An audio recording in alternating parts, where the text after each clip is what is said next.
Assalamualaikum warahmatullahi wabarakatuh. Perkenalkan, nama saya Dina Amalia Siregar. Saya dari Prodi Manajemen Pendidikan Islam semester 3 dari Fakultas Agama Islam dengan NPM 2301020004 dari Universitas Al-Wasliyah Medan.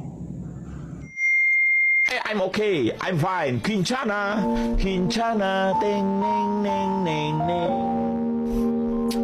Ku menahan rasa sakit, rasa sakit. A few moments later.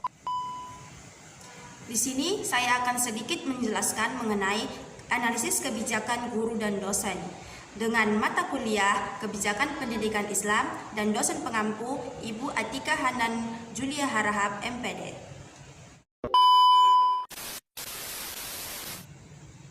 Analisis kebijakan guru dan dosen. Yang pertama, konsep kebijakan guru dan dosen. Konsep kebijakan guru dan dosen mengacu pada serangkaian aturan dan keputusan yang dirancang oleh pemerintah atau lembaga terkait untuk meningkatkan profesionalisme, kompetensi, serta kesejahteraan guru dan dosen dalam rangka mendukung pencapaian tujuan pendidikan. Kebijakan ini mencakup berbagai aspek seperti kualifikasi, pengangkatan, pengembangan karir, sertifikasi, distribusi, dan penghargaan terhadap guru dan dosen sesuai dengan kebutuhan sistem pendidikan nasional. Hal ini menekankan bahwa kebijakan guru dan dosen tidak hanya mengatur hak dan kewajiban mereka, tetapi juga mendukung peningkatan kualitas pendidikan secara menyeluruh.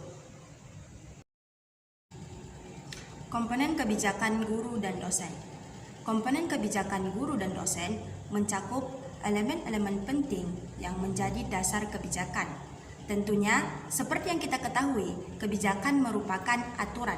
Nah, kata aturan pasti tidak pernah terlepas dengan namanya landasan hukum, yaitu landasan hukum kebijakan guru dan dosen diatur dalam undang-undang seperti Undang-Undang Nomor 14 Tahun 2005 tentang guru dan dosen dan Undang-Undang Nomor 20 Tahun 2003 tentang Sistem Pendidikan Nasional.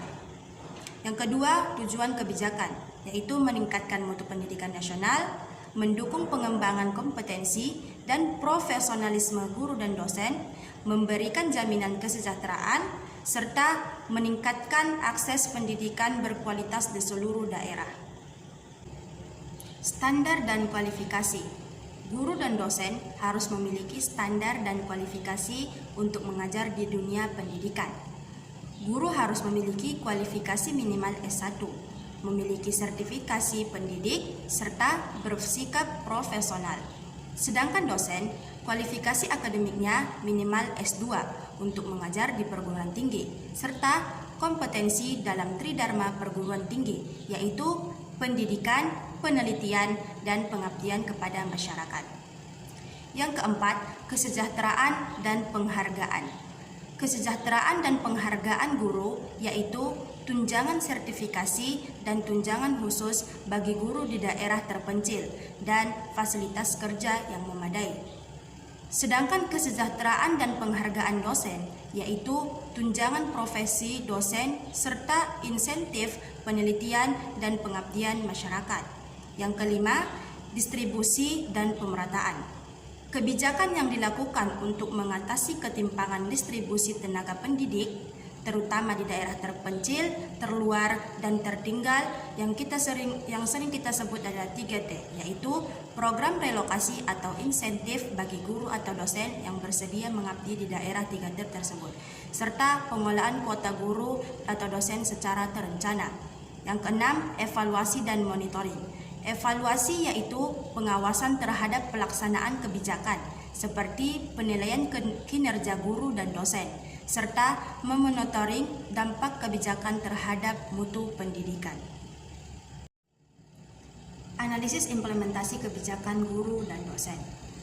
Kebijakan profesi guru di Indonesia diatur dalam Undang-Undang Republik Indonesia Nomor 14 Tahun 2005 tentang guru dan dosen. Sejak adanya Undang-Undang Guru dan Dosen, guru diakui sebagai tenaga pendidik profesional. Adapun tugas utama guru dan dosen berdasarkan Undang-Undang Guru dan Dosen diantaranya yaitu mendidik, mengajar, membimbing, mengarahkan, melatih, menilai, dan mengevaluasi peserta didik. Seorang guru dan dosen yang profesional harus memenuhi persyaratan kualifikasi akademik. Dalam Undang-Undang Guru dan Dosen, untuk menjadi seorang guru setidak-tidaknya harus menempuh pendidikan tinggi minimal S1. Sedangkan seorang dosen harus menempuh pendidikan tinggi minimal S2. Namun, dalam mengimplementasikan kebijakan ini ada beberapa hambatan, yaitu keterbatasan anggaran, perbedaan penerapan antar daerah, terutama pada daerah terpencil, serta kurangnya evaluasi dan monitoring. Rekomendasi perbaikannya bisa dengan peningkatan kapasitas SDM, membuat mekanisme evaluasi yang fleksibel atau transparan, serta meningkatkan anggaran. Subjudul selanjutnya yaitu studi kasus. Studi kasus pertama, peningkatan kualifikasi guru dengan program beasiswa pendidikan profesi guru atau PPG. Latar belakangnya, program PPG merupakan langkah strategis pemerintah untuk memastikan semua guru memiliki sertifikasi profesi dengan kualifikasi akademik minimal S1. Program ini dilaksanakan oleh Kementerian Pendidikan, Kebudayaan, Riset, dan Teknologi atau Kemendikbudristek. Guru yang lulus seleksi mendapatkan beasiswa penuh untuk menempuh pendidikan profesi di universitas terakreditasi. Namun, dalam melakukan kebijakan ini terdapat beberapa permasalahan, yaitu distribusi guru berkualifikasi tinggi sering tidak merata.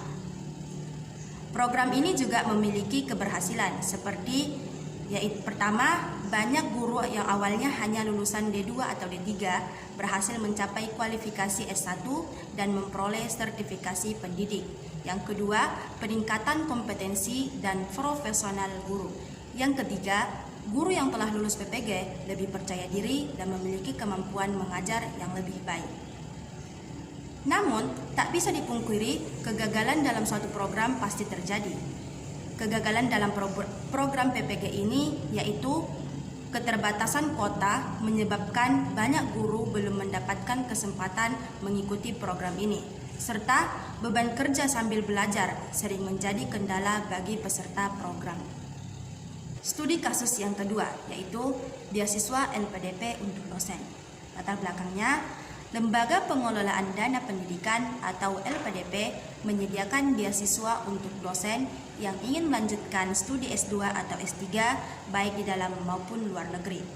Tujuan program ini adalah meningkatkan kompetensi dosen di bidang akademik dan penelitian sehingga dapat mendukung tridharma perguruan tinggi. Permasalahan yang sering dihadapi yaitu distribusi dosen terkualifikasi sering tidak merata, serta ketergantungan pada program beasiswa tanpa strategi sering menjadi hambatan. Analisis keberhasilannya, yang pertama, ribuan dosen telah berhasil meraih gelar magister dan doktor melalui beasiswa ini. Yang kedua, dosen yang melanjutkan studi di luar negeri membawa wawasan baru dan mempromosikan inovasi di perguruan tinggi. Yang ketiga, peningkatan jumlah publikasi ilmiah yang dihasilkan oleh dosen penerima beasiswa. Sedangkan analisis kegagalannya, yang pertama, proses seleksi yang sangat kompetitif. Kedua, kesulitan adaptasi bagi dosen yang studi di luar negeri. Yang ketiga, setelah studi, beberapa dosen menghadapi tantangan dalam mengimplementasikan ilmunya karena keterbatasan fasilitas kampus.